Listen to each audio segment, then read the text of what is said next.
Hello दोस्तों, welcome back to my channel. आप के लिए मैं फिर से एक नई लव स्टोरी लेकर आ गई हूँ। तो अगर आप लोगों ने मेरे चैनल को सब्सक्राइब नहीं किया तो प्लीज़ मेरे चैनल को सब्सक्राइब कीजिए और लाइक कीजिए, शेयर कीजिए और कमेंट कीजिए।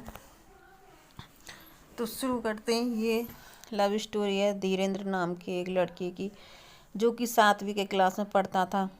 वो पढ़ने में बहुत ही गंवार मतलब गद्दड़ लड़का था, कमज़ोर था पढ़ने में। वो पढ़ाई लिखाई से बहुत दूर भागता था। तो एक दिन अचानक उसकी निगाह एक लड़की पर पड़ी। उस लड़की का नाम उसे पता नहीं था। वो भी 7वीं क्लास में ही पढ़ने आ रही थी, लेकिन वो क्लास में सबसे होशियार लड़की थी। उसके जितना होशियार कोई भी नहीं था क्लास में। वो 1 नंबर पर आती थी। तो उस लड़के ने उसे इम्प्रेस करने के लिए पढ़ने का फ़ैसला किया और उसने रात दिन लगातार पढ़ाई करना शुरू कर दिया और धीरे धीरे समय बीतता चला गया। ऐसे ही वो रोज़ स्कूल आता, रोज़ चला जाता। लेकिन एक दिन जब एग्ज़ाम आए तो सब क्लास दंग रह गई। वो टॉप पर आया था। तो उसने उस लड़की को भी 2nd नंबर पर छोड़ दिया था। ऐसे में सभी स्कूल में हाहाकार मच गया और सभी इम्प्रेस हो गए उससे। उसे अलग ही नज़रिए से लोग देखने लगे, उसे रेस्पेक्ट देने लगे। स्टूडेंट्स नहीं, टीचर भी उसे बहुत सम्मान देने लगे और वो और बच्चों से कहने लगे कि आप धीरेन्द्र की तरह पढ़िए।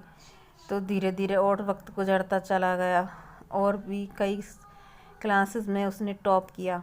धीरे धीरे उस लड़की को भी उसे इम्प्रेस होना पड़ा और वो उसके पास गई कि क्या आप मुझे नोट दे सकते हो। तो उसने कहा ठीक है। उसने उन्हें नोट दे दिए। 4-5 दिन ऐसे ही गुजरते चले गए। वो अंदर ही अंदर दिन और रात उसी के बारे में सोचता रहता था और उसी के बारे में सोचता सोचता वो अपनी पढ़ाई पर ध्यान देता था। धीरे धीरे 2-3 दिन बाद वो स्कूल टाइम से 1 मिनट पहले आ गई और वो लड़का भी आ गया। दोनों ने एक दूसरे को देखा और उसने उसके नोट्स वापस कर दिए। कुछ देर तक वो बातें की और दोनों ने फ्रेंडशिप कर ली। दोनों अच्छे फ्रेंड्स बन गए। दोनों पढ़ाई लिखाई के बारे में डिस्कशन करने लगे, अपने नोट्स एक दूसरे को देने लगे, सब कुछ शेयर करने लगे पढ़ाई लिखाई से संबंधित। धीरे धीरे वक्त गुजरता चला गया और उस लड़के को पता चला कि ये लड़की बहुत ही अमीर ख़ानदान से है। तो उसने एक अच्छा इंसान और एक कामयाब इंसान बनने का फ़ैसला किया, क्योंकि तभी वो उसके लायक बन सकता था, तभी उसे वो पा सकता था। ऐसे में उसने रात दिन मेहनत करना शुरू कर दिया। उसे गांव से निकलकर शहर में जाने का फ़ैसला कर लिया।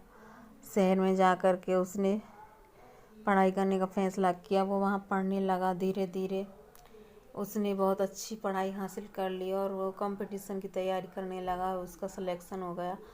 जब वो नौकर हो गया तो उसके बाद उसने सोचा क्यों ना मैं अब इस लड़की को बता दूं कि मैं उससे प्यार करता हूं। तो धीरे धीरे ऐसा ही हुआ। वो लड़की भी कंपटीशन की तैयारी करने लगी, लेकिन वो बार बार फेल हो रही थी। ऐसे में जब उसने अपने दिल का इज़हार करने की सोची, जब वो उसके पास गया उसे मिलने, तो उसने कहा कि मैं तुमसे इतना ही कहा। तब तक उस लड़की ने कह दिया कि मुझे भी तुम्हें कुछ बताना है, मेरी एंगेज हो गई है और मेरी शादी होने वाली है। ये सुन कर के उसका दिल टूट गया। उसने इजहार नहीं किया। उसने सोचा मैंने इजहार करने में बहुत देर कर दी और वो लड़की किसी और की हो गई। लेकिन उस लड़की के प्यार ने उस लड़के को कामयाब बना दिया, एक बहुत मुकम्मल इंसान बना दिया और वो आज बहुत अच्छी पोस्ट पर है। लेकिन उनकी प्रेम कहानी अधूरी ही रह गई। तो दोस्तों, आपको मेरी ये कहानी कैसी लगी कमेंट कीजिए, शेयर कीजिए, सब्सक्राइब कीजिए। और अगर आपको ऐसी और कहानियाँ चाहिए तो आप कमेंट करके मेरे कमेंट सेक्शन में बताइए। मैं आपके लिए और भी ऐसी कई सारी लव स्टोरियाँ आपके सामने लेकर आऊँगी। तो